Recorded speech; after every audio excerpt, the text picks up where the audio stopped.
get started, this is the Happy House Hunters. This is our free meetup. We meet the first Tuesday of every month at 6 o'clock. I do record all of these meetups that we do. Tonight we have CJ with us, and he is going to tell us all about his path to freedom. Now, I want to welcome Elena, Bradley, Tracy, and did you say the other person was Carol? Yeah, Carol Alf. Okay, Carol. It's got the letter V, so I wasn't sure the first name. So welcome Elena, Bradley, Tracy, and Carol. And I'm going to watch the waiting room for folks as they come in. Oftentimes on these Tuesday night calls, folks tap in as we go along. So I'll just keep watching for the waiting room. We do have 3 panelists on already. One, of course, is CJ. He's going to be talking about his path to freedom. And then myself, I'm Kathy Benner, and I host the Happy House Hunters. We are talking about the 6 F's of real estate. So we talk about how to find the real estate, how to fund it. Then we talk about how to fix it, how to flip it, how to fill it, and finally, what is your freedom number? And this being June is the end of our series of the 6 F's. And so CJ is going to be talking about his path to his freedom number. And then in July, we start over. And when we just repeat, but we have different speakers every 6 months. And so we start over again with finding the real estate. So if any of you, boy, in this market, that's a tough one, is finding it. And once you find it with as fast as things are moving, then it's, how are you going to fund it? Because right now we're all crossing our fingers as these appraisals come in. Once we do get a deal, it's getting it to appraise. If you're going after some traditional funding. So, but there's all kinds of ways to fund it. But anyway, in July, we're going to talk about finding the real estate, and then we're going to turn around, and in August, we're going to talk about funding it. And then we're going to go right on through the 6 F's again on fixing it, and then finally flipping it or filling it. And then again in December, what is our freedom number? Plus, we're going to have a Christmas party in December. I'm so excited that we get to meet up again in person soon. And so we are going to have some quarterly just meet and greets so you can network and connect again. I'm excited about that. We do have a leadership team that kind of handles everything with the Happy House Hunters. And again, I'm Kathy Benner, and I host the meetups and also a mastermind group. And Andorra is with us, Wave Andorra. She is also on our leadership team. And we also have Derek Peely on our leadership team, and he is going to try to tap through. He's in the car this evening. And then Kyle is kind of our in-house resident realtor, and he actually has a hot deal going tonight. So he's not going to be able to join us this evening. So anyway, with all of that, I want to turn it over to CJ, and maybe this is part of your presentation, but if it is not, CJ, I would love for you to tell us a little bit about how you managed to get to where you are to 2018. What happened prior to 2018? Where were you? What were you doing? And what was your aha moment? What made you decide in 2018 that you needed to do this thing? And then I'm sure your presentation is then how you did that. And if that's part of your presentation, that's great too. But that is my question to start off, is just a little bit of a backstory. So with that, I will let CJ tell us all about it. Yeah, so I think I'll definitely get that answered throughout the presentation. If anybody does have any questions as we go through too, feel free to put them into the chat. I do have the chat pulled up so I can see that while I'm going through things. And if I get in my own head as I'm describing something and pay no attention to the chat, hopefully one of the other panelists here can rope me in and say, hey, can you take a look at that? So a lot of what I'm going to talk tonight about is freedom. And let me start by saying I haven't made it yet. I've built a lot of things, and I've calculated what my freedom number is. And I kind of want to go over how I got there. So let me just start by saying I am not an accountant. I'm not an attorney. I'm not a financial planner. And all of the information that I give you, I hope that you will, maybe internalize it, but, do your own due diligence, go through, talk to the right professionals. We're all struggling through this. So take what I give you for what it's worth. I'm a guy who's jumped in with both feet, done a lot in 3 years, and hopefully what I give you is accurate and good information. But if it's not, do your own due diligence, and hopefully you'll be able to find your own fire number. So how did I get to where I'm at today? So I've always been more of an entrepreneurial type of person. I actually started my first company back in high school. It was Estelnet Computing. I did IT consulting for businesses that I met through church, or just around where you're at in high school, sport events, things of that nature. And always was really involved in IT and technology. Just pretty natural with it. Seemed to make sense. And that job is still not computing was my first business. It did good. I worked that and a couple of other jobs throughout high school and throughout college. And as I was getting out of college, I decided to kind of double down on that business instead of it being just something that I did. On the side, I decided to make it a full go. So once I got done with college, hired a couple of people, and basically structured stuff to a point where I didn't know enough about business. I didn't know what I didn't know. I was a dumb kid, and I structured things where I got in this really bad pattern of I had to sell, do, and I could never get that stable income to really expand and get to the next step.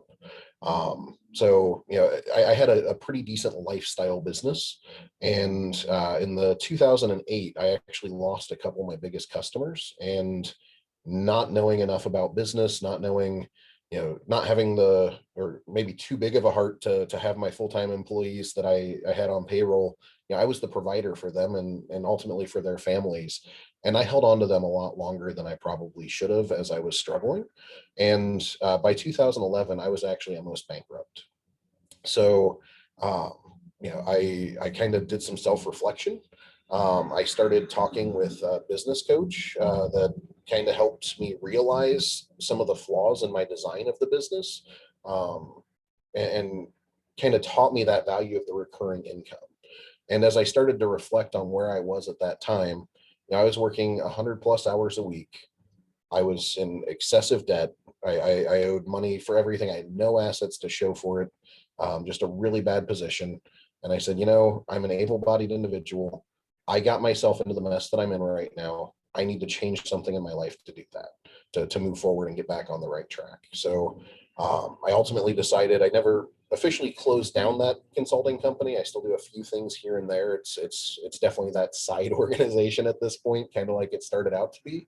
But I joined the corporate world, and I started to see how they implemented some of their processes. And with what I did with my IT consulting, it was a very wide scale of what I did. So as I joined the corporate world, I was basically a utility type of person that could get shoved into a lot of different areas. And in smaller startups, that's a really valuable asset to have. And I did pretty well throughout the corporate world. I got myself back on track financially. Was able to buy my first home, and it was a bit of a house hack that could have gone better, but it was something that I wanted to do. I just didn't know enough about it yet, and didn't quite work out the way it was originally planned, but it did help me build a little bit of equity and start to get onto the right track. And then as I started to look, some of the general rule of thumb type stuff that you read, especially while you're doing a traditional job, is by the age of 35, you should have whatever your annual income is in retirement accounts. By the age of 45, you should have 3 times that amount. By 55, you should have 7 times that amount. And as you get to that 65 number, you can start to look and see, okay, cool, I've built this big nest egg up. Now I can start living off of it and pulling off from it. And that's what a lot of the typical things kind of teach you when you read into investing and stuff. So that was definitely the mindset that I had. And I realized I am on track despite being nearly bankrupt in 2011. I've been able to get things up, and we're on track where I should be for 35 years old, or just slightly behind anyway, but within reason of being able to catch up, right? So I realized as I laid everything out, I don't want to retire at 65. That's never been part of my goals. So my wife and I kind of talked. We'd hit a personal financial goal. We hit that $100,000 mark in our retirement accounts, and we said, we're not going to get there doing what we're doing now. What can we do different? And we talked about it, and we decided to get into real estate investing. So CJ, give me those numbers again. What you should have at what age? Yeah. So the stuff that I've read basically says by the time you're 35, you should have whatever your annual income is in retirement accounts. So if you make $100,000 a year, you should have $100,000 in your retirement accounts by 35. By 45, it should be 3 times what your salary is. By 55, it should be 7 times, and ideally by 65, it should be 9 times. And that should get you to a point where you can comfortably draw off of that. Which, as we get into real estate, and we'll talk a little bit more about this here in a bit, but that mindset is very much stock market driven. It's not, oh, I'm getting these dividends back, or I'm getting this cash flow back. So, I'll talk a little bit about how I've had to change my formula to figure out what makes sense, because real estate is a completely different beast than what the masses are traditionally taught, and what a lot of that early on research was that I did. So high level, what we're going to talk about today, how did I calculate what I needed to achieve FIRE, that financial independence, retire early? If anyone's not familiar with that acronym, you'll see it a lot throughout this presentation. The importance of recurring revenue. I kind of touched base a little bit on that early, but other helpful things that I learned that kind of shaped my future decisions. I couldn't really find a good category to call that, but it's stuff that I wanted to make sure people heard and learn. And then, kind of planting the seeds in real estate. There's a lot of different ways to make money in real estate. You can do it with your own money, you can do it with other people's money, and there's different classes of ways that you can invest that, whether it's flipping or buy and hold. So I'm going to talk a little bit about some of the differences there as well. And then, like I said, as I got into real estate, I realized, hey, these calculations that I've read as I drew myself out of bankruptcy over 7 years to get to that 2018 mark, when I said, hey, I went from bankrupt to I'm really on track to do some good things with my life. How do those change? And then what does FIRE actually mean to me? I'm a workaholic by nature.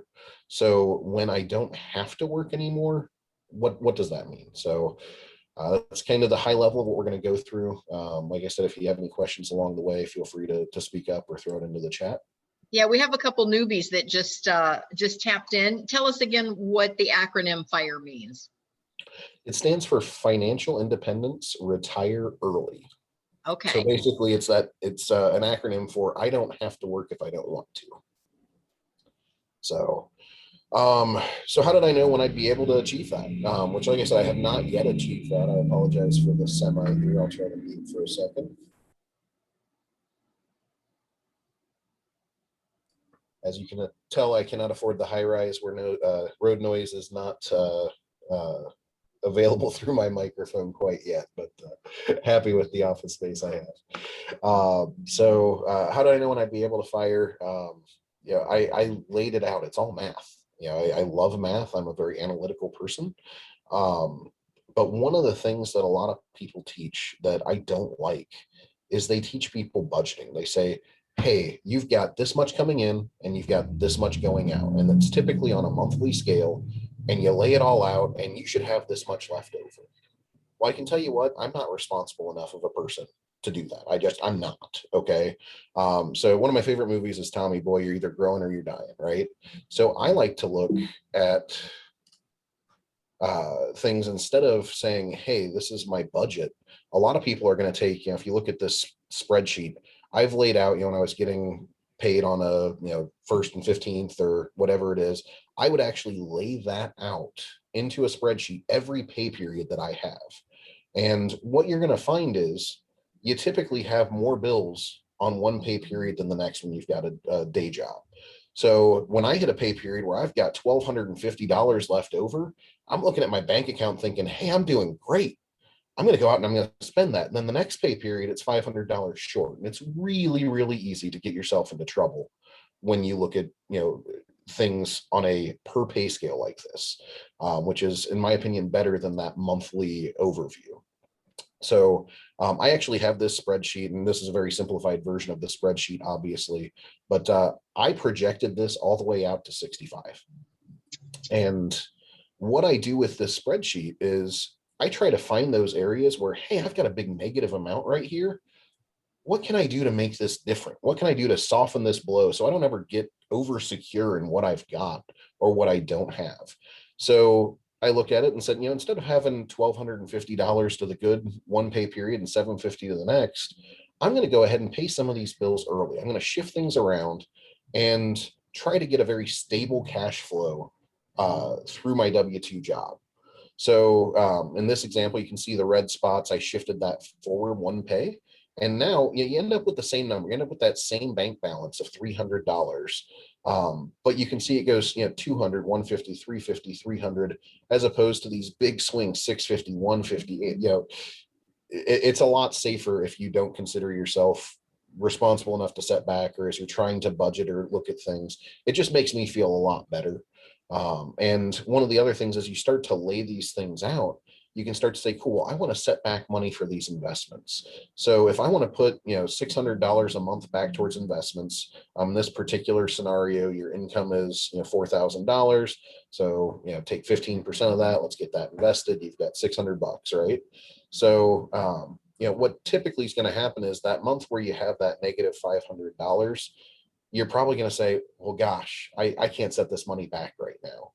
So by getting rid of those negatives, it makes it a lot easier to actually plan out your money, invest, and do things with that. So while I had the W-2 job, while I was getting myself back on track, I would lay this out. I'd put every credit card that I have on there, and I would go through. First I wanted to build my cash reserves. And I'm going to talk, a lot of you guys have probably heard a lot about Dave Ramsey. Some people love him, some people hate him. Dave Ramsey helped pull me out of bankruptcy or near bankruptcy. I never filed or anything, but his values and his teachings were a huge part of my life. And some people say, gosh, I really don't like him. I'd really much rather follow Robert Kiyosaki. They teach different things, very different things. And we're going to touch on Robert Kiyosaki later. He's talking more about, when you are financially sound, the difference between good debt and bad debt. And it took me a long time, having followed Dave Ramsey, to realize that difference. I actually, on my own spreadsheets, I have a what is my debt-free date, because that used to be really, really important to me before I bought income producing assets. Now, So, Endora wants to know, is there a particular book from Dave Ramsey that you followed?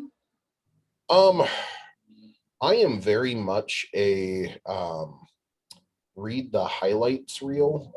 So the one job that I had, actually purchased his courses and stuff for us. So I did a lot of the videos. I did a lot of the highlights. I honestly, I don't read too many books. I try to go through the forums and see what people are actually talking about. Okay. So you did the Dave Ramsey program, however that came to you. Yeah. I did a lot of that, followed a lot of that. I read parts of some of the books, but I wouldn't be able to give you a name of, hey, this book changed my life. It was more. Some of our mastermind members are in the Dave Ramsey program right now. So yeah, I'm familiar with that.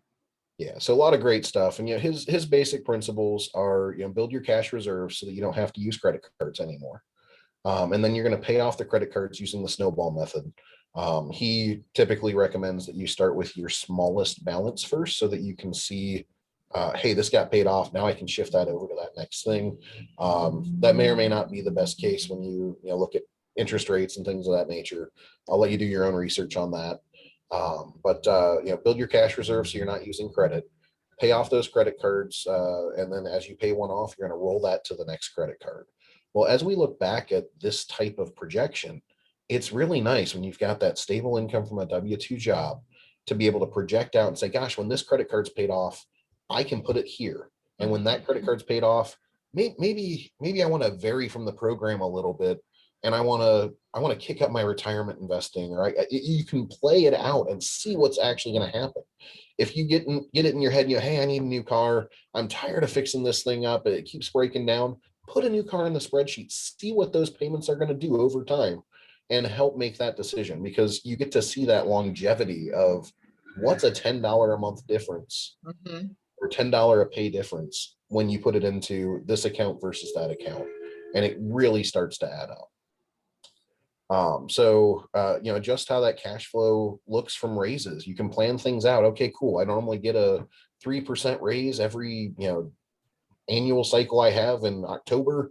Or, my 401k, normally, they'll match this, or, whatever bonus you get.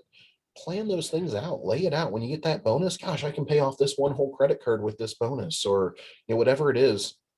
And the rewards of seeing these lines, in a spreadsheet, I just hide the row after it's done, and seeing that collapse as I got rid of all this credit card debt and all these different things. It really helped get me back on track. I went from probably 70,000 or so of unsecured debt in 2011 to, in 2013, is when I bought my first house. I was able to get rid of all of that debt and save up enough for an FHA loan to buy my first house. So like I said, it really helped me where I was at. And then, you can play with the interest rate that you're earning on your different investment accounts and stuff too. I typically say, hey, I'm going to plan for a conservative 6% on my stock market returns, and I get to see what that looks like. And yeah, it's a super low number, but it's a variable that I can change. If the stock market goes gangbusters or whatever, you can play with those numbers, build out your spreadsheets. If you're not terribly great at spreadsheets, you can send me a PM. We can maybe, spend a few minutes to put something together. But it's really powerful to be able to see what that does in the future and start to plan things out, or at least it was for me. Anyway. I can see that. Yes. So like I said, I planned it out for years. I took it all the way out to 65. I planned for what bills I'm going to have in retirement. If a lot of people say, gosh, when I get to retirement, my house is going to be paid off. Well, this helps you figure out, is your house going to be paid off when you retire? You can see it if you plan it all the way out that far. So lay it all out. Decide what amount of income you're going to need to pay those bills in retirement. If I want to retire at 50 and I've still got these 4 bills, and then I've got all the regular cost of living, here's my cable, my internet, whatever you've got, you can see that very visually right in front of you. And then you can add those things up. Okay, here's what I need to pay these bills now. If this is what I'm going to have in retirement, this is what I'm going to need to budget for. And you can add in, I'm going to have this much on, let's see, we have Excel spreadsheets to share with our group as an example. I can probably send out something like what I put together here for the example. I'd be happy to do that. I frankly, I'd even be happy to go over, if folks are interested with it, I can even go over some of my personal spreadsheets, but I didn't figure I'd put that in a recording.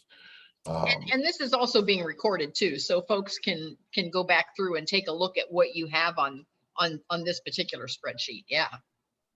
So, and I can send out a simple one, and then kind of highlight some of the differences, because I've got a lot of stuff in there like, hey, I'm going to put this much into my HSA. I'm going to put this much into, the traditional accounts, this much into my IRAs, this much into the 401ks. There's this kind of match. There's this kind of growth in my cash value on my life insurance policies. So mine's Now, excessively I'm hoping advanced. that everyone on the call knows what HSA and IRAs and 401ks are, but I sometimes realize that we need to kind of share that information. So can you go through what some of those actually stand for, CJ? Yeah, so HSA stands for Health Savings Account. It's designed for high deductible insurance plans. So typically you've got to have one of those high deductible insurance plans. You can talk to your insurance reps to see if you would qualify for one.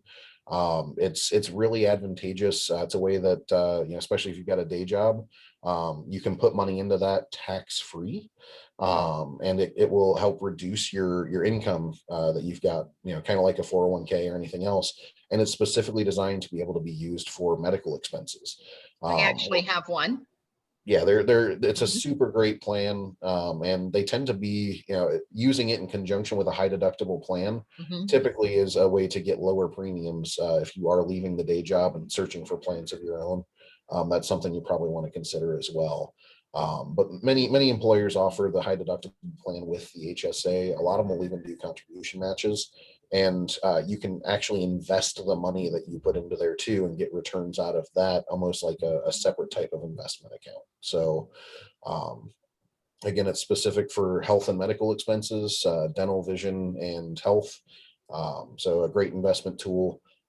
IRAs are another investment tool. You've got your 401k is typically offered by a job, and there's two different types of 401k. The traditional 401k is pre-tax, so that will reduce the amount of money that you have. Your Roth 401k, you're going to pay the taxes up front and put that into the account. The difference between the two being when you go to take money out, if you didn't pay taxes when you put the money in, it's going to grow. And then you're going to pay taxes on the principal and the interest that you put into that account. Whereas with the Roth 401k, if you put that money in, the principal has already had its taxes paid. And when you pull that money out, you're going to be able to pull it out without any taxes at that time. So that growth is tax free. So there's a lot of planning that you want to do if you're trying to reduce your income to maybe get under certain thresholds or limits. Then maybe you want to go with a traditional 401k through your employer. Or if you're thinking, gosh, I expect the tax rates to go through the roof in the future, maybe you want to go ahead and bite the bullet, pay the taxes now, and do that. And a lot of that's going to depend on what you think your income is going to look like in retirement. Are you going to be below those thresholds, or are you going to be above them? Because our taxes are typically on a graduated scale currently. So there's a lot of planning. Definitely talk to CPAs around it. And then some of the other accounts are kind of the equivalent to that when you leave the day job, or if you don't have a day job. If you left the day job, that Roth 401k can go into a Roth IRA, or the traditional IRA can get rolled over into a regular IRA. And there's different contribution limits and things like that for the various accounts. So high level on those, definitely talk to a financial planner if you have any questions on those, or I'd be happy to give you my 2 cents. Again, not as a licensed financial planner. Um, And then but once it's you helpful reach with those once you numbers. reach my age, then you have to start thinking about whether you're going to take your Social Security now or later. Yeah, Social Security and required minimum distributions are another huge thing to consider as Yep. you start to plan. What does fire look like? If fire's happening at 40 versus 50 versus 62 and a half, like what other assets and revenues are you going to have? And for me, I'm obviously a little younger. I turn 38 later this month, or 39 later this month. So I'm kind of looking at it, from a what's going to happen over the next 20 years, and that's a huge difference, right? So am I going to have Social Security? I have no idea. So I don't put that in my spreadsheet. But if I was closer to Social Security, I didn't think it was something that might get taken away, I would probably have it in there. So you've Yep. got a plan. Is that going to become a needs-based thing or not? And again, it's a spreadsheet. This is your best guess as to what's going to happen. It just helps you lay it out over that longer time period to be able to do so. So plan for what you think is going to be there, and you can run best case and worst case scenarios. I save copies of my spreadsheet and run stuff all the time for, this is what it looks like with this new house. This is what it looks like with this new investment, or paying off this bill, or where I put that money. Now I'm going to reset the room just a moment. We're talking to CJ Estel. He is talking about FIRE, which is financial independence to retire early. And he's telling us his plan and his path and how he actually is planning on getting to his freedom number. So I'll turn it back over to CJ. Yeah. So the last bullet here is, are you looking to live off of dividends or cash flow? The traditional market, research that I had done, this is where you should be. A lot of that is build up a nest egg over your working years and pull off of the nest egg and hope you have enough. So the idea of dividend producing or paying stocks or cash flow from real estate was an entirely new concept for me.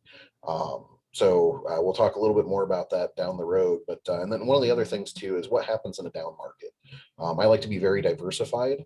So if you're retiring early, and let's say that you put another great benefit of Roth accounts where you've put money in, after 5 years, that money's vested and you can take it out, your contributions, not your gains, you can take out without paying any sort of penalties or taxes.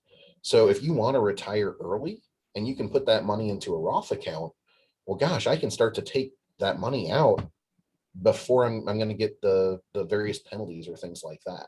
So if you're looking at, what happens if part of my plan is to take this money out of my Roth account and the market drops by 40%, you don't want to take that money out. What do you do in that scenario?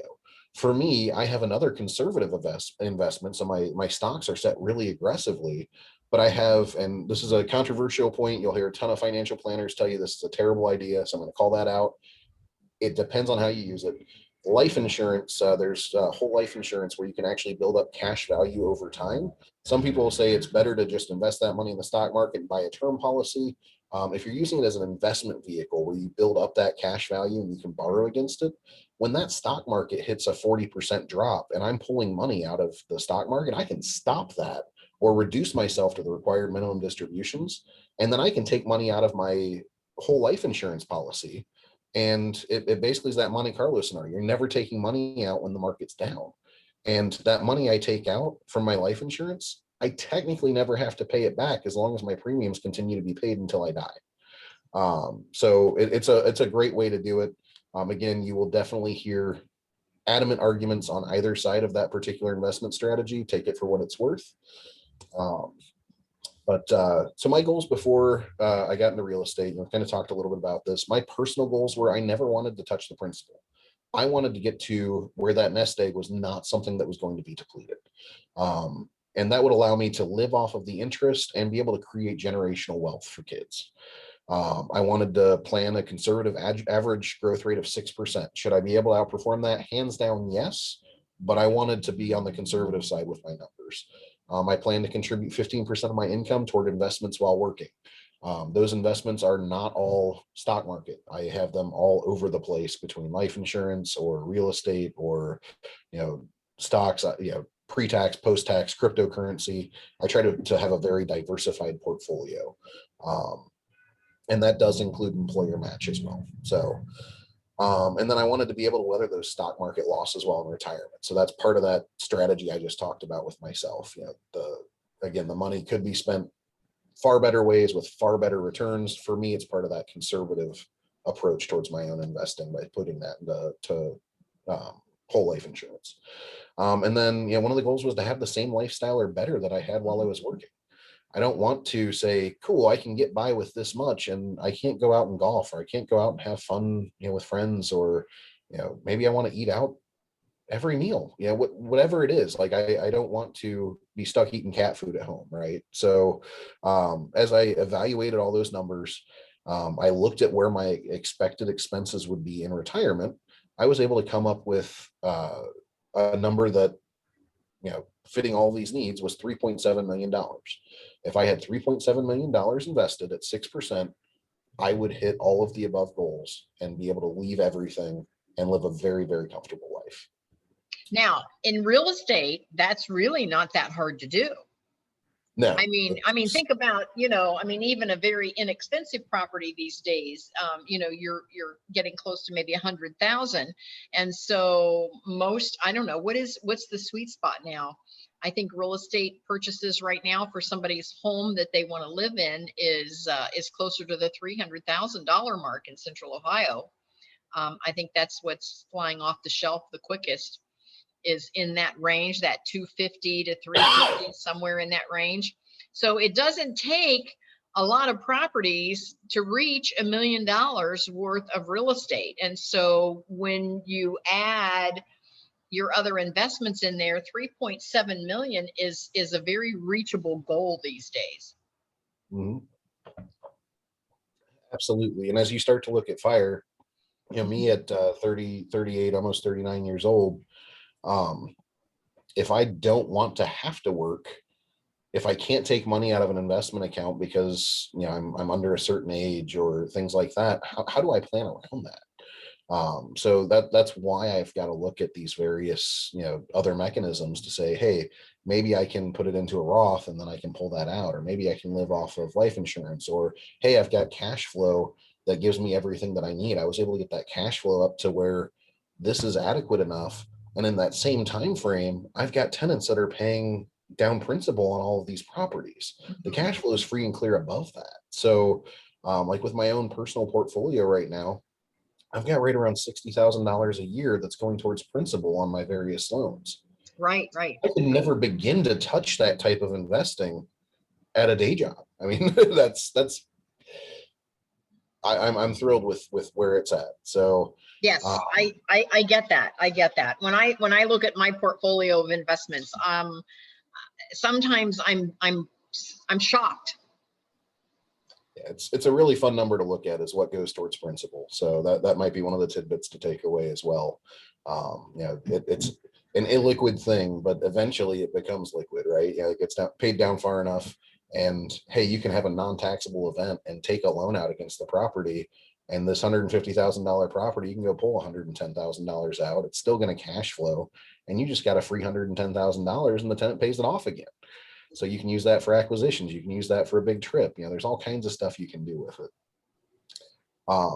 So as my wife and I started to hit the various goals and say, hey, we've got to change things, the importance of recurring revenue is definitely one of the things that pushed me towards real estate. I had learned from my failed business that if I don't have recurring revenue, I don't ever want to enter another business. It's just way too easy to plan on that. And as I'd seen successful businesses that I worked for, as I joined that corporate world and worked for these startups and saw what worked and what didn't work and talked to these business owners, to be able to pick the brains of, Gordon Shears, one of the only billionaires I've personally ever met. And the man is an absolute genius. To be able to sit down with him and say, what are your thoughts on this, and go through, and everything comes back to that recurring revenue model, everything. And whether it's in business or real estate, you can't have that sawtooth pattern of I've got to go out and sell, and then I do, and then I sell, and then I do. You're never going to get ahead. You can't wear all of the hats at the same time. You can't do it. If you don't have it, your growth is going to be very difficult to project. You might burst and do things. Some of you flippers, maybe you find, hey, cool, these deals comes in spurts. I just got 4 or 5 deals, and now I've got to pay all these holding costs on stuff. And then you get it flipped, and maybe lumber goes up 300% for something by the time you get to that last one, or that market drops, and now all of a sudden you're caught holding the bag. Like it's just, it's really difficult without the recurring revenue. And as you are trying to reach fire, it's the whole idea that you don't have to work for that, right? It's just mailbox. Right. You don't want to have to go do a job. So some of the shaping my future decisions, again, I didn't really know where this best fit in it, so I just kind of threw it in the middle. But one of the things I learned as my business was failing, and as I was trying to get things back on track and pay things off, and then shortly thereafter, is banks only give credit to people who don't need it. If you are sitting there saying, gosh, I really need some extra credit to pay my bills right now, the bank is not your friend. They are not going to give it to you. You need to ask for that well before you actually need the funds, if nothing else, from a planning perspective. Banks aren't going to give you the money if you don't, if you need it. Revenue, you can count on, only allows you for that predictable growth. And I cannot stress enough having a mentor or a coach. When I brought in that coach and we dissected my business, that was the thing that told me, hey, I could start over, but I'm going to have to throw everything I've done out. I built a lifestyle business that if I ever leave this job, it is worthless. I'm not building an asset that is capable of being sold.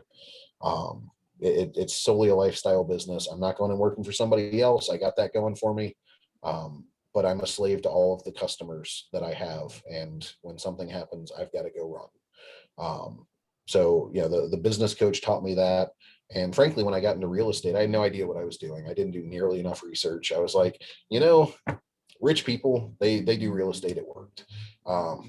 Hey, I got ahead of myself here. So so real estate, we kind of selected that. It's got that recurring revenue.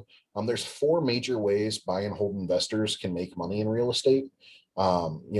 Cash flow, that's what's left after you pay all the bills. Principal pay down, that's your debt service. If you've got a loan on this, you're collecting money from your tenant, and it's going to cover your mortgage. If it doesn't, you're in bigger trouble. But you can get that principal pay down. If you're taking care of your real estate, it's got a high likelihood that it's going to appreciate in value over time. Real estate helps protect against inflation. It gives you a lot of good things. That house, inflation is just going to shove the number up year after year. And, property values, there's only so much land, right? Right. And then you also get depreciation. So, the IRS, our government is very friendly toward investors. When you buy that house, they treat the house not like an appreciating asset. They treat it like a depreciating asset. So you get to take those losses that the IRS allows you to have and apply it against the income that you're making on that house. So if you brought in $5,000 worth of net gains on this house after everything's said and done throughout the year, and you've got $4,000 worth of depreciation, you're only paying taxes on 1,000 of it. Granted, you have to recapture that when you sell the property, but as a buy and hold investor, if you plan on having that generational wealth, you really can kind of forget about the taxes. There's some stuff that may go into the tax code that'll change that's being discussed currently, but it won't affect you. It just may affect your children. Or when you go to sell, there's a variety of things there. So, but depreciation is a huge thing that can offset that. And what it really means, and this is one of those things that comes into my calculations as well. I used to think I needed a certain dollar amount because that's what I made at my day job, or that's what, I knew that I was going to have. But when I compare money from real estate versus the money from my day job, I'm paying next to no taxes in real estate. So it's a big difference just off the start when you start looking at those numbers. So that's definitely something to consider. And all the rich people do it. Maybe they're onto something. If you look at most of the rich people throughout history, they had a hand somewhere in real estate deals. And if it's not in real estate deals, it was in businesses with recurring revenue models. So one of my favorite quotes is, investing isn't about how much you make, but rather how much you keep. So if I stop working a job, I have no revenue. If I'm wholesaling and I stop, I have no revenue. If I'm flipping and I stop, I have no revenue. There are exceptions. If I'm building up a business and I'm hiring people to do these things on my behalf and I stop, I still have a functional business and I may be able to pull things from that. But in general, when you stop working, the money stops. And that's not what you want from a fire perspective. So I'm not, giving a hard time to anybody doing a wholesaling, flipping, W-2. It's definitely great to save. But as you plan for what happens when I stop working or I want to stop working, you may want to change those investment strategies to something that's going to give you that mailbox money. Let's see. Basically holding those income producing assets, it takes longer. It's planting the seed, but it's going to win out in the long run. And that's kind of what I tried to do with my portfolio is I tried to really rapidly acquire and diversify that risk over the number of doors and units that I had. So in real estate, you're definitely a buy and hold guy. Yeah, absolutely. Okay. I actually may have my first wholesale deal that I'm going to pass on. And it's solely because I've got 3 big projects in flight and I just can't take on another one. And it's a rock star deal. It has lead issues, which we were talking slightly about at the beginning of this. I get it. I get it. Yes. So, yeah. So when I first got started, I talked with my wife. I said, "Hey, cool. We hit these goals. We've got this much money in a Roth IRA. We can pull this much out. We've got this much on a HELOC. And when do you recommend?" So we got a question. When do you recommend selling real estate? I would say that that's very dependent on your own goals. Personally, I would only sell it if it's not performing well and the sale would allow me to acquire other things that would perform better in a very short period of time. Real estate, one of the things with real estate is the longer you hold it, the more forgiving any errors are. So, even in today's market where things are super high, it may be worth it to say, hey, cool, I can make 100 grand on this. What are you going to do with that 100 grand? Set it in a bank account, or are you gonna be able to find something new to put it in? Because even if we see a 30% dip in prices or a 40% dip in prices, that's going to be the same thing as the market. In 10 years, that's going to be a blip that is gone. So some of it may depend on what you're looking at. If you've got a paid off property in today's market, there's sorry, the next question is the capital gains question. So when you sell it, you've got capital gains. If you've got a paid off property in today's market, and this kind of goes towards that, you can go take another loan out. If I've got a $150,000 property and it generates enough cash flow and I'm considering selling it, why do I have to sell it? I'm going to have to deal with capital gains. I'm going to deal with all kinds of stuff. I can go take a bank loan out for $100,000. And if it follows the trend of whatever the income has been of that property, and it turns it into a net blank zero cash flow property on average, and I'm not making any more money off of it right now, I've still got 100 grand in my pocket, no capital gains. And you know what's going to happen over the next 10 years? Inflation's going to hit and the rents are going to go up. Yeah, some of your costs are going to go up too with taxes, insurance, things of that nature. Hopefully you've got a good, fixed rate loan or a cap on a 5/1 ARM or whatever. It can't go up more than 2% or, wherever it is. But, my personal goals are to hold on to everything I can as long as I can, leave it into a trust when I'm, done. And ideally the kids will hopefully be able to get step up basis. And if they can't, I've got enough life insurance so they'll cover things so they don't have to kill the golden goose and still be able to go forward. Is my own personal strategy. CJ, I'm pleasantly surprised that my personal strategy is very, very similar to yours. Yes, very similar. I'm glad that my strategy follows people who are more seasoned than I am in investing, because I haven't been doing it long, but enjoy the numbers. So when I got started, is it all right if we go a little over? Are folks all right with that? I want to be respectful of everybody's time. I can speed up a little bit or take our time. No, you go ahead and continue. And again, we've had just a couple of folks join in. We're talking to CJ Estel, and he is talking about FIRE, which is financial independence. To retire early, and he's giving us his strategy to get to his freedom number. And so for those of you that need to go, we understand completely, but we're going to let CJ continue on. We are recording this.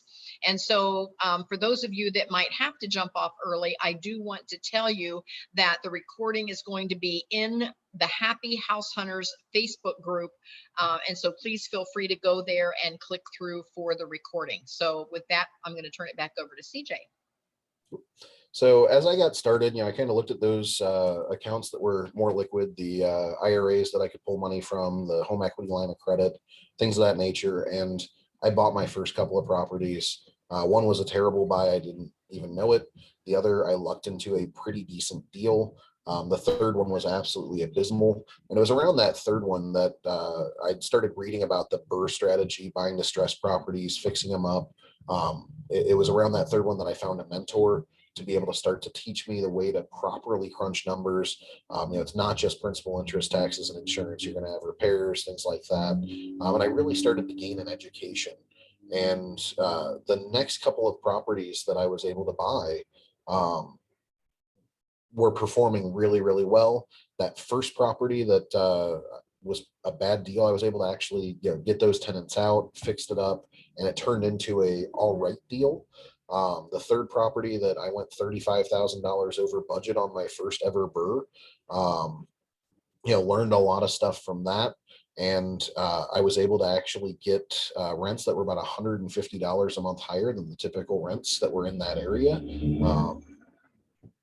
Again, learned a lot, probably did some stuff in there I didn't need to that justified the higher rents. But, so kind of got my start, and then I got introduced to other concepts. I think a lot of people have this misconception that you have to use your own money in real estate.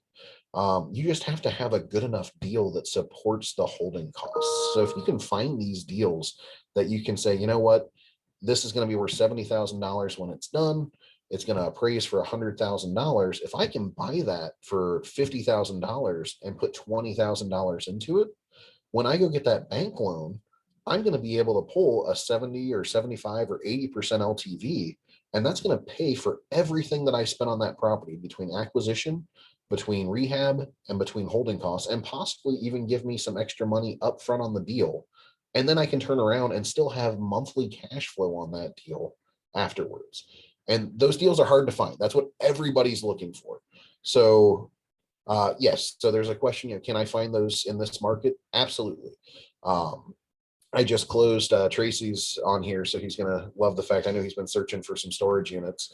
We just found a distressed storage facility that was 36 doors. I was able to pick it up for $90,000. By the time we get everything, painted, fixed up, and to go forward, we're going to be able to get all of our money back out on that and have about $600 a month in cash flow, free and clear with nothing in the deal. So there's definitely. How did I find it? I took my little girl out front. We were playing in the front yard, and 3 doors up from our new house, there was a guy playing with his daughter in the front yard who's a couple of years older. We walked over, talked to him, and he asked what I do. I said, well, I'm in real estate. Oh, my dad's got some storage units. And his brother actually had a duplex that I typically like to leave no money in the deal.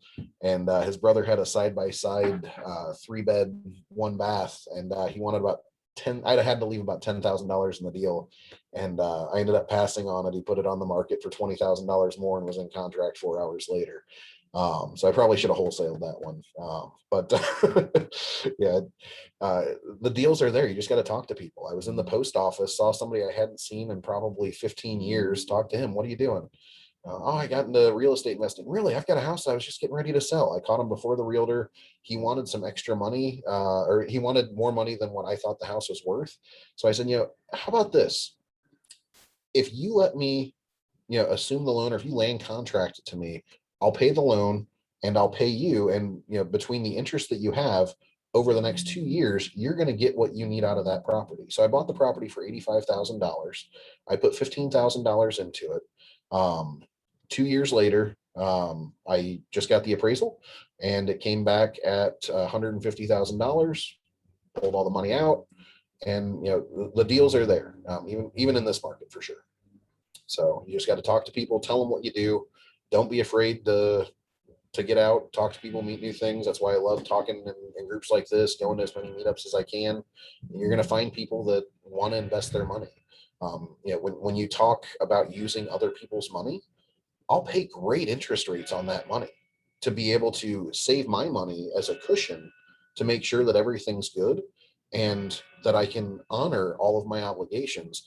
And if I can take their money, pay them 10% on their money, which is a great return that's backed by a physical asset that I got below market, that if I were to, heaven forbid, default on, they would be able to liquidate that and get their money back without any issues at all.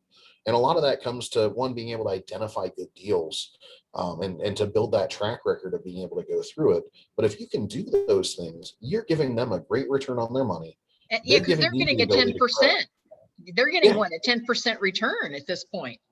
Yep, absolutely. Yeah. So, and as you go to different networking groups and things like that, one of the things I try to do is, and frankly, I should be a little bit better about it, but as I go through, how do I build up my credibility kit, if you will?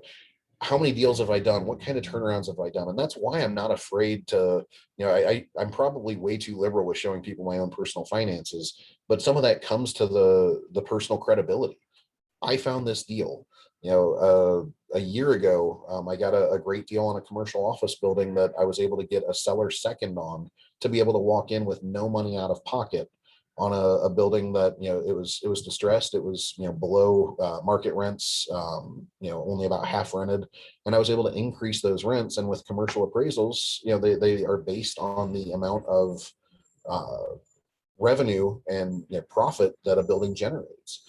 So, I'm at a point now on that particular building where, it's fully occupied, and I'm looking to refinance that and, pay everything off, and it's a great deal. So they're still out there. It's just a matter of talking to the right people. Driving for dollars is another great thing too. I personally haven't landed anything from it yet, but you better believe that I'm taking addresses down when I see grass that's 12 inches tall, or signs on windows or whatever. There's a 4 unit that I think will probably be the first one that I landed, driving for dollars, that had a notice to vacate due to a lead hazard.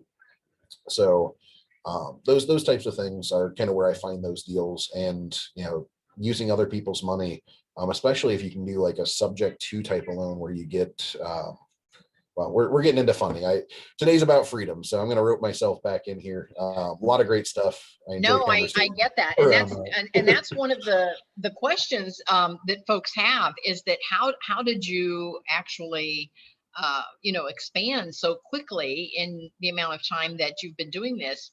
And I think the answer is that you're finding these deals where you're doing some creative financing. Because Absolutely. if you're going traditional every single time, that takes a couple of years for that loan to get right side up again, so that you can go back and borrow even more. So yes, I think that is yeah. And Dora wants to know, how did you learn how to do this creative financing? Ask people. The worst they can do is say no. We There was actually one of the creative finances I had, which turned out to be a great deal. I had originally passed on it. I'd evaluated it. Was a 9 unit apartment building, and the rents were super, super below market, across 9 units. In the middle of a pandemic, we raised rents by over $2,000 a month, and we're still on the low side of market at that point. But the guy had it on uh, the MLS for a while, and it wasn't selling because it was overpriced by almost $100,000 with where the rents were.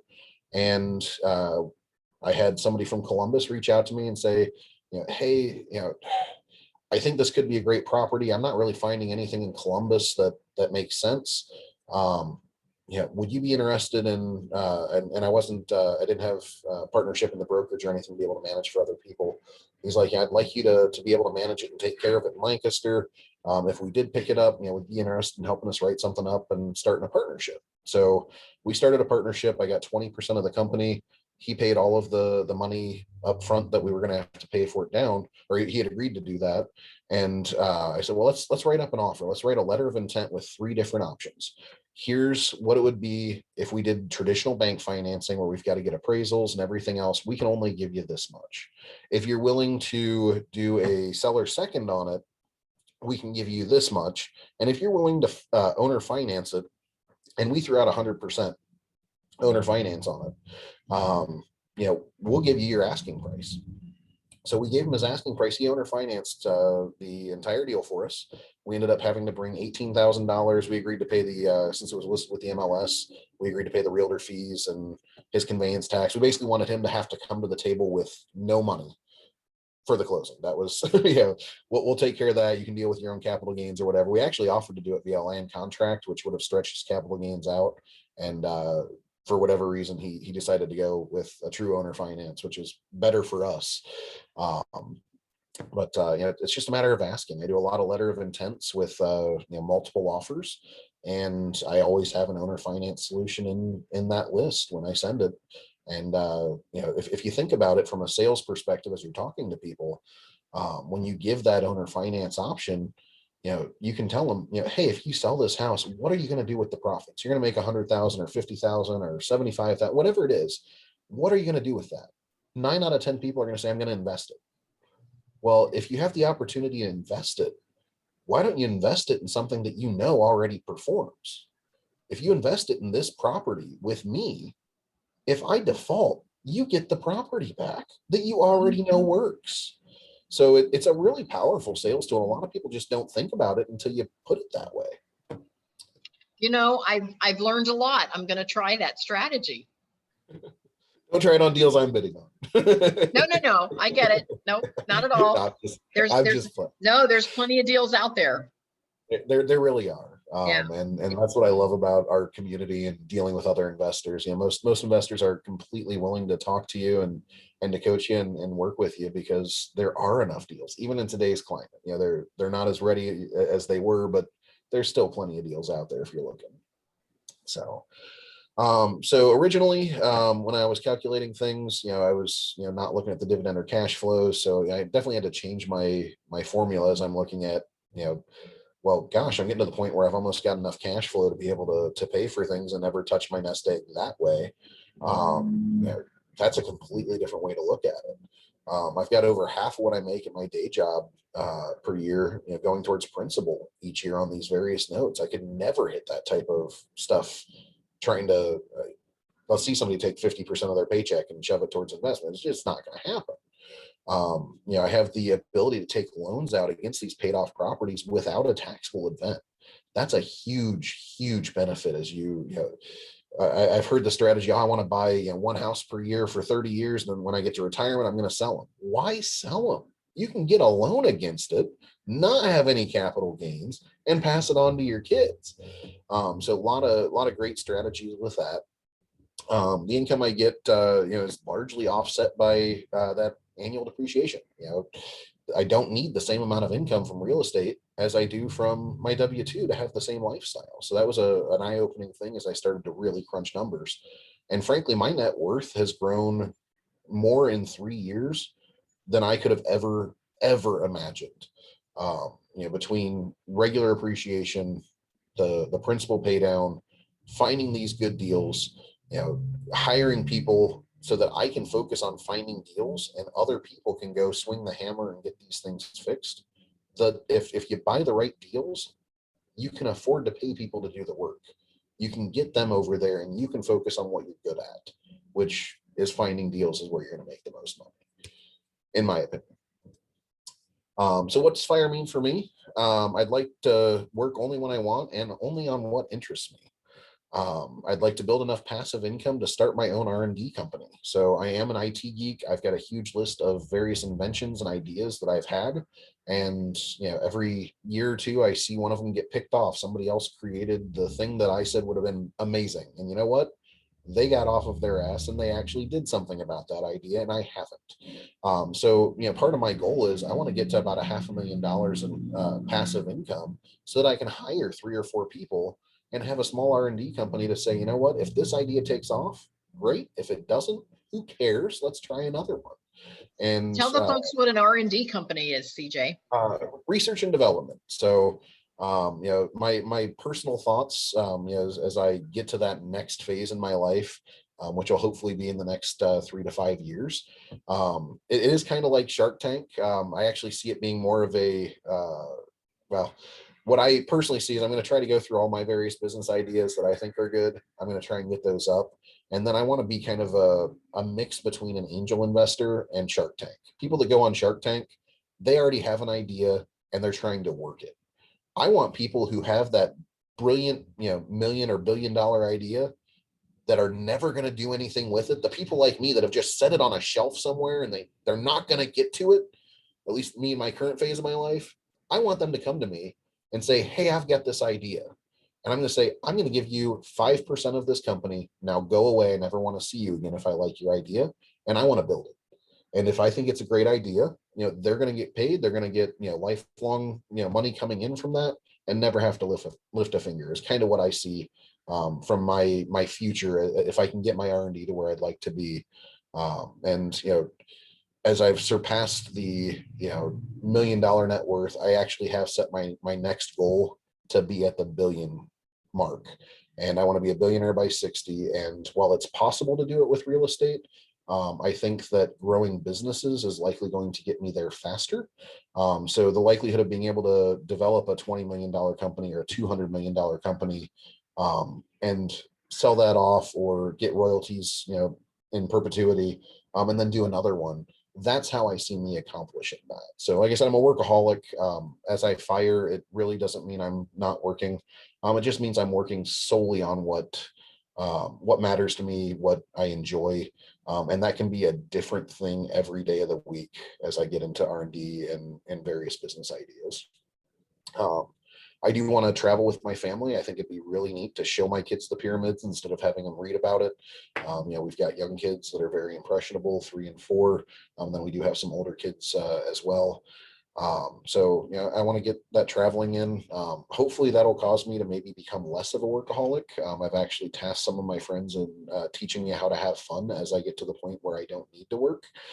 Because somewhere along the line, I figured out work is actually fun for me. So I want to have that traditional fun, or at least someone try to teach it to me. Um, focus on my health. I'm somebody that goes very, very all in. And, I used to be excessively in shape and sitting behind a desk. I've averaged about 10 pounds a year for about 20 years.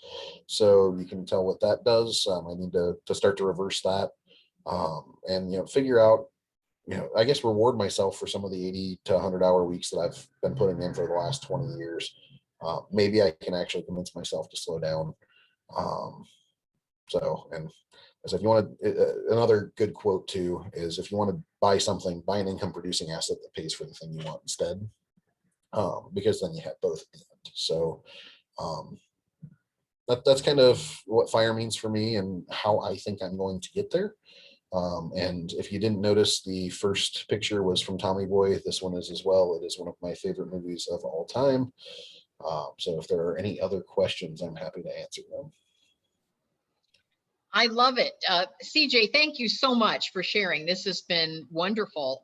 One of my questions is, what deal or deals do you have in the works right now? Can you share? I mean, even just some general, you don't have to give us the specifics if you don't have them all tied up, as they say. What do you have going on right now? Yeah, so I have acquired a lot of things over the last 3 years, and I haven't really buttoned them all up yet. So we've got in my office building that we've got, I took one of the bigger office suites, and instead of renting that out, I started running an easy office subscription there. So people can basically pay a monthly fee to bring their stuff with them, take it when they're gone, and they get so many hours per month. And it's geared a few different ways. First off, I want people who are going to pay for the service and not use it. So can I get maybe attorneys that are from Franklin County, need an address in Fairfield County, but they're always going to use the courthouse rooms and never be here. So, I want to make sure to get that marketed out to those folks. Then I want to market it out to the small business owners that maybe are meeting folks at Panera or coffee houses, and they need a professional place to work. They want to have that professional appearance with their clients. But they don't have it. Maybe they are renters themselves or can't afford a full monthly thing to have an office space. So I want to market to them next. And then third, I want to market to folks that are actually going to use the space, which would be people who recently found out that they're allowed to work from home. The pandemic's got a lot of people kind of displaced, and while it's great to work from home, I can tell you there's times when I'm on with very important people and I've got a toddler literally trying to crawl on me, and I don't think that that's a problem that just I experience. So that's kind of my marketing plan. I want to work through that. We've got 2 storage facilities that I want to kind of get everything buttoned up with those, get everything operating correctly with those.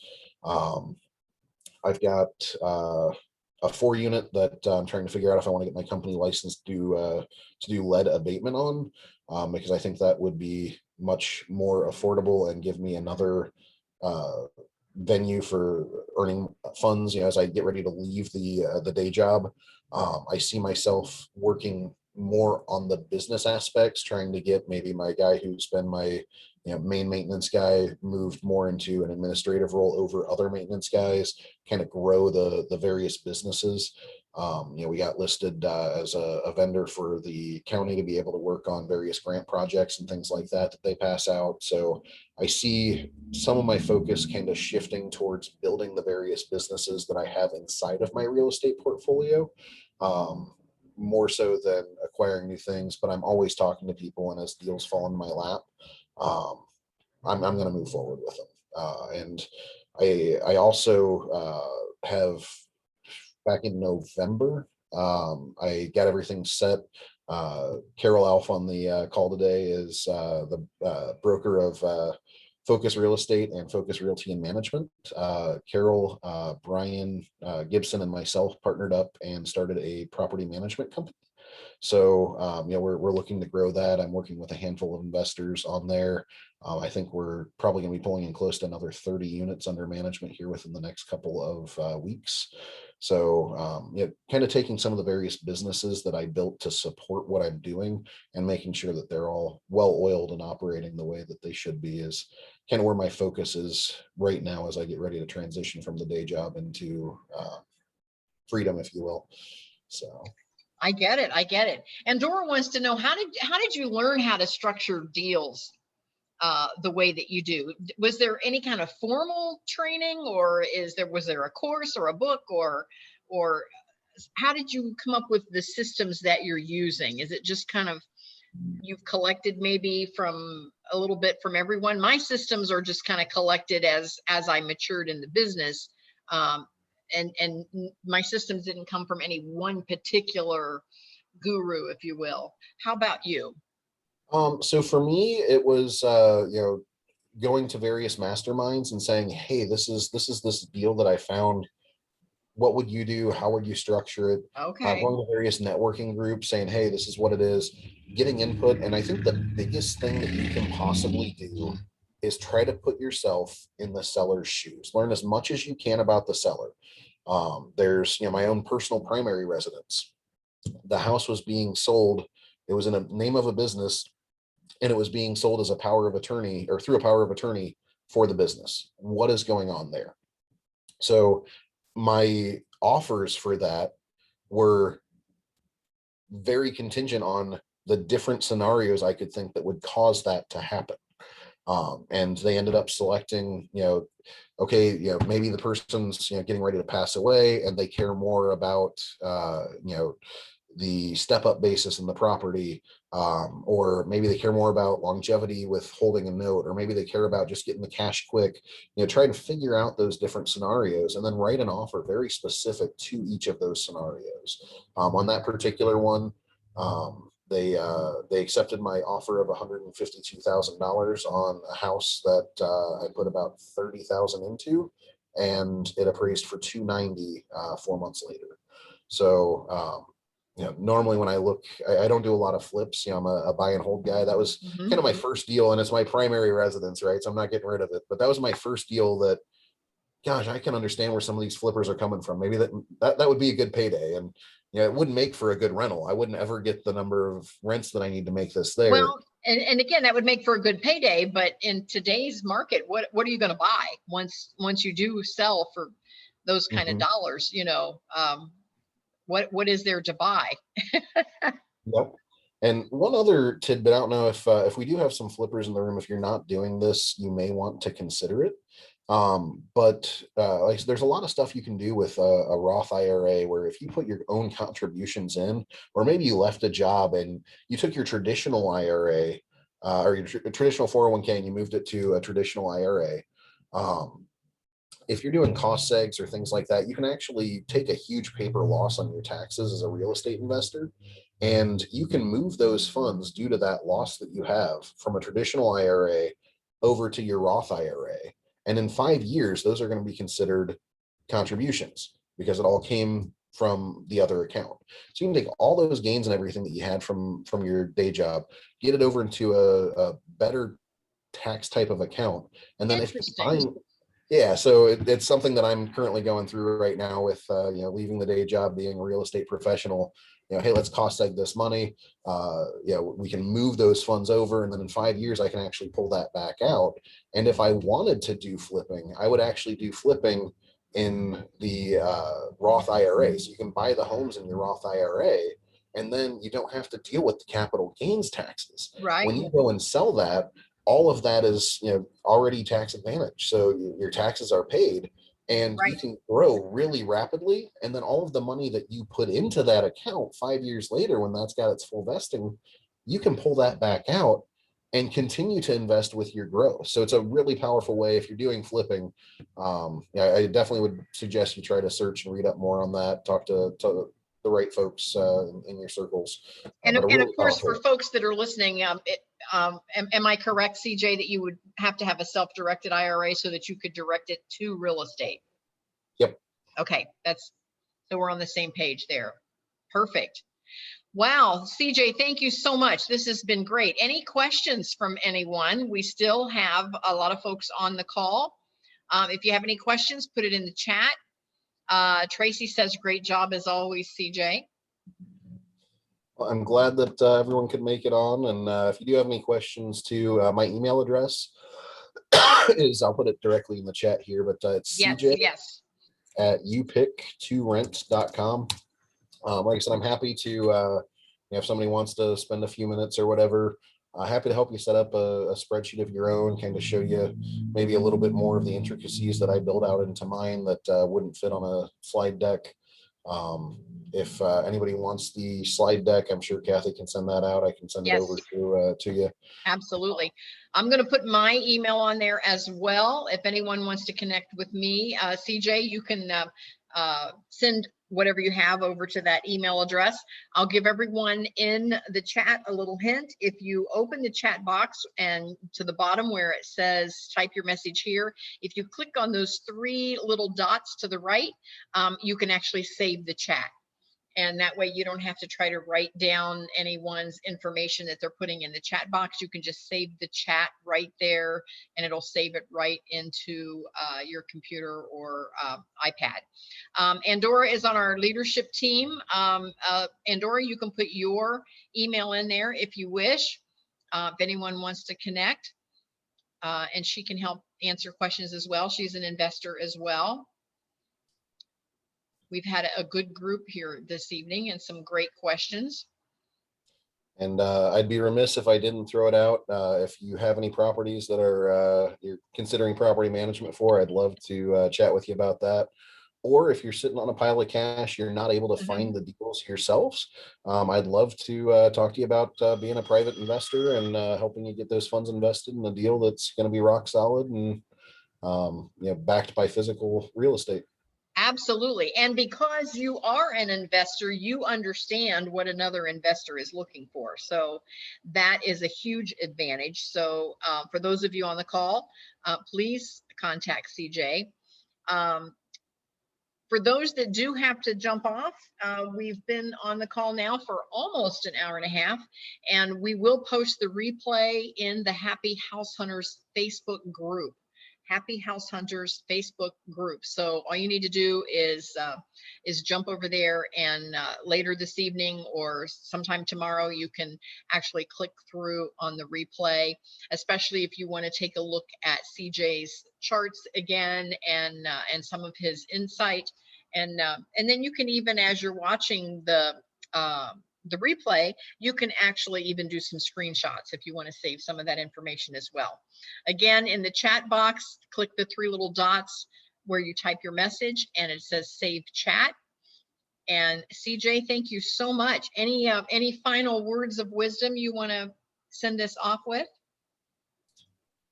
Don't be afraid. Like I said, the worst somebody can say is no. If every offer you have is getting accepted, you're offering too much. So, put yourself in the shoes of the seller, do what you can to give them what you think they need. Sometimes that involves an education as to why it's better to invest a certain way or, what they can have. And ask them. It doesn't hurt to ask. Perfect, perfect. Andorra, do you have any additional questions or comments that you'd like to make this evening? I don't. I was just curious. I know, CJ, that you said that you've been doing this since 2018.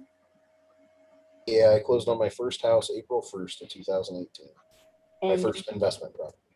and I don't know if you want to say on this recorded line or not, but how much have you scaled on property? Have you reached the 100 property mark? Properties, no. Units, I'm up a little over 150 now, but that does include a 36 unit storage facility, a 47 unit storage facility, and office building that, depending on how it's carved up with adjoining doors and stuff, is anywhere from 18 to 25 units. And then I've also brought in partners on various deals as well. So not all of them are 100% ownership of myself, which is another way that I've chosen to scale without my own money. If I find a great deal and I can't pull it down, and I don't have a private lender, or I don't have, my credit fluctuates greatly, as I've literally wrote 0% checks off of credit cards for houses, or funded rehabs, knowing, okay, cool, I'm going to be able to get this back when this goes through. And I'm frankly doing less and less of that as I've grown. But early on, those were some of the strategies that I've had. I can bring in partners, I can do a lot of different things. A lot of it is make sure you've got a good deal, find a way to make it happen, and it's planting that seed, and it's going to grow from there. And just take care of it. And that's kind of the phase I'm moving into, is I've planted a lot of seeds, so I'm kind of cultivating, pulling the weeds, and making sure everything goes right forward. But yeah, that growth perspective, I think I'm at, I don't know, 18 properties, maybe, give or take by one. And I think one of the best things that I could have done is very early on, I said, I don't want to be the person swinging the hammer. I want to focus where my efforts are best spent. And, instead of looking for a contractor, I actually brought on full-time employees to accomplish that. They get paid really well, and they're loyal, and I hope to continue to grow with them, and, give them growth opportunities as my business grows. And that's also how you were able to create this whole property management. Am I correct? Because you have the team that you need. Yeah. As I got started, I handled the office stuff, and I had 2 full-time guys out in the field doing all of the work. And it also allowed me, they were paid for with the BRRRR, they were paid for with that refinance. I just had to find a way to float the money one way or another until that refi came, and then I got everything back. So I mean, my account would go literally from I'm eating beans and rice to, holy crap, I've got 100 grand in the bank, and it just wild swings. But having them in the field, when I'd get that call, hey, the water heater went out, or this upstairs over under unit, the bathtub overflowed, or toilet overflowed, or whatever it is, I had full-time people working for me that I could say, hey, can you go take care of this? And 1 or 2 of them would go over, and what does it cost me? It cost me an extra half a day in holding costs on this property. Now I'm to the point where, between turnovers, between maintenance, between everything, I'm starting to reevaluate, does it make sense to keep this same strategy? I'm pulling guys off of jobs 40 to 50% of the time. Maybe I need to grow. So as we ramp up into the property management side of things, does it make sense to bring on somebody that's specific to maintenance? And maybe they're handling the mowing and other stuff and doing more of the general maintenance, and my construction crew is doing the heavier flips and the burrs that need done as we go through things, and separating that out to be able to continue to grow. But whenever I face a problem, I typically try to think of it as, can this be solved with growth, not how do I cut back? And that's one distinction I think has really helped me scale. Great philosophy. I love that. Well, we don't want to keep everyone any longer. It's 7:30. CJ, I want to say thank you again for sharing with us this evening. I've learned a lot. I actually took notes. Again, I'm going to be posting the video in the Happy House Hunters Facebook group. So feel free to jump over there to get the link. And again, information is in the chat box on how to contact CJ at youpictorent.com. You can contact me, Kathy Benner, at sbcglobal.net, and Andorra at andorralees@yahoo.com. We have 2 other folks that are on the leadership team that are not on this evening. One is Derek Peely, and the other is Kyle Brandon. So again, connect with us if you have any questions.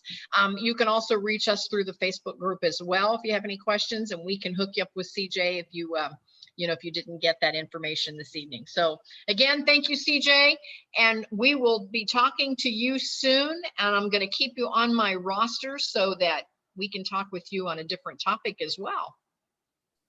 Sounds good. Happy to be here and to meet some folks. All right. Thank you so much, and we'll see you later. Bye, everyone.